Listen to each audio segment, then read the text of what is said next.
Hi, everybody. This is Drew Tomlin from the Association for Middle Level Education, and you are joining us on another exciting Google Hangout with Amber Chandler. Amber Chandler is not only a wonderful author of this article that you're checking out here at AMLE Magazine, but she's also an ELA teacher at Frontier Middle School in Hamburg, New York. And we always like talking to Amber about her articles and everything that she's got on her mind. So today we're going to talk a little bit more about 3 tips for teaching speaking and listening skills. So thank you so much, Amber, for taking the time today.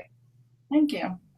Awesome, awesome. So of course, we're always curious about why young adolescents. So why is it especially important to teach young adolescents speaking and listening skills? Why this age? Why now? Why? Well, it's interesting. I don't think I really thought of this so much until I had my own children, and then realized how much I needed to overtly teach them to make sure that they were doing the right things and manners and looking people in the eye, making sure, how they communicate expresses quite a bit. And so once I started noticing with my own children, I think I realized that, the kids in the middle school needed that help too. Exactly. And having my own 6th grade kiddo at home too, I can definitely agree with you on that one. It's sometimes having your own kids at the home front really makes things dawn on you in a different way. So, in your article, you've given us clearly from what the title says, you've given us 3 great strategies to teach these skills. Of those 3, and I know it's hard to pick one, but what's one piece of advice you'd give a teacher who's struggling to teach these skills? I think to start small might be the best idea. And that was more my first tip of just being overt about it. And there's little ways you can incorporate speaking into your normal class routine.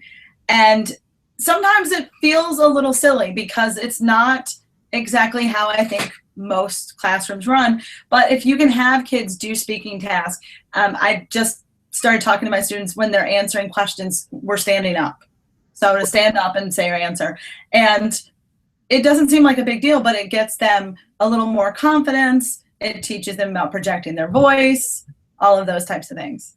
Right, and I love the narrative that you share about the student who was asking for a pen, and you took just that little moment, so it doesn't have to be necessarily a large, lesson plan or a unit or something like that. It's just taking those little moments, those learning, those teachable moments, like they always say. Absolutely. I think middle school too, and it's funny, I don't know a better word. Sometimes students appear sort of surly.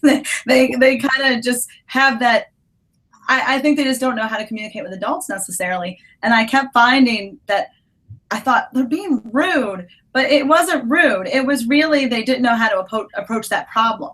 They didn't know what to do in that basic situation.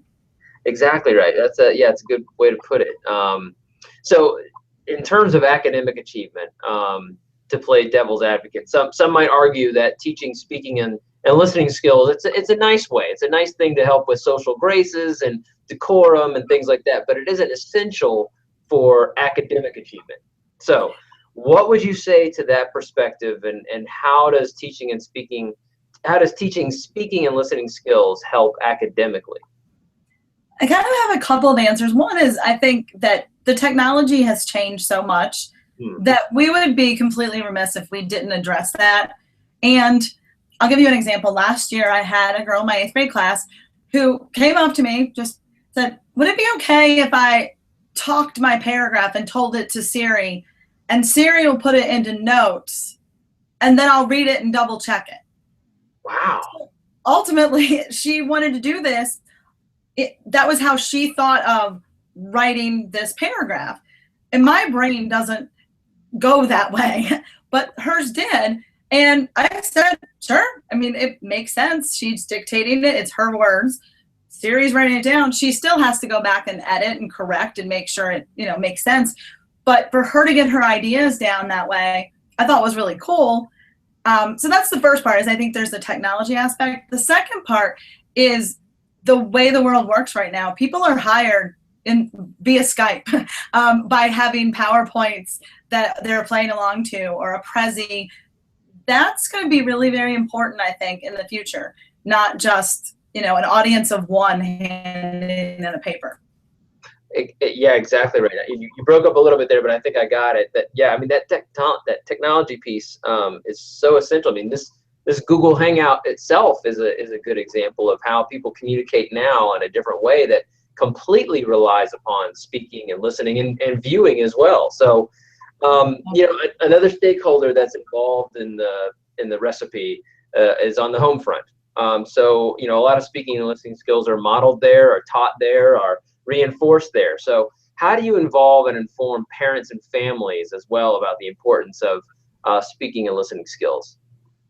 And you touched on an interesting point there, because I think the seed of my interest in speaking and listening actually came from a long time ago being a Ruby Payne trainer, frameworks out of poverty. And one of the things she talks about is that different houses, be it any socioeconomic level, have different ways of communicating, and schools operate on an extremely middle class system of how we expect students to handle behaviors. And I will come right out sometimes and tell my students, the thing you're supposed to be doing right now is, and say those things, because I think sometimes they don't know.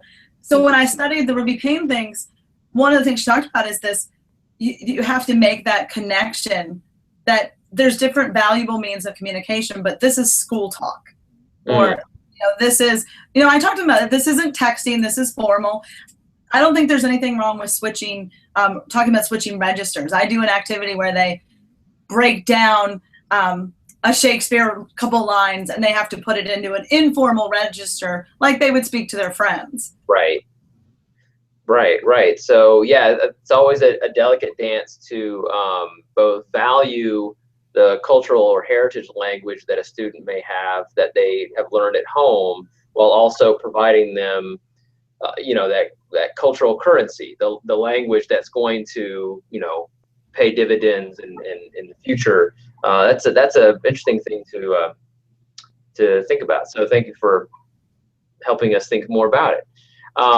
And you mentioned sowing seeds in your last answer. So of course this takes us to our next food metaphor. Uh-oh. Right, so I know you enjoy these food metaphor questions. I'm an English teacher. I should enjoy them, but they scare me. All right, so here we go. So if speaking and listening skills were a food for middle level education, what kind of food would they be, and why, Amber? I think I might think of how you have to have your pyramid of your, you know, your basics.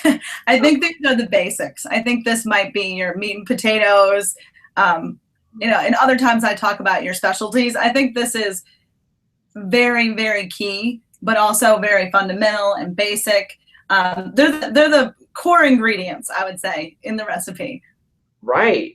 Okay, cool. So, and unfortunately, they're often thought of as, you know, things that we sometimes get to, or after we're done with reading and writing, then we'll get to speaking and listening. But I think your perspective on that it's the meat and potatoes, it's that foundational piece. Yeah, that's great. And they obviously complement all the other strands of literacy as well. So bravo.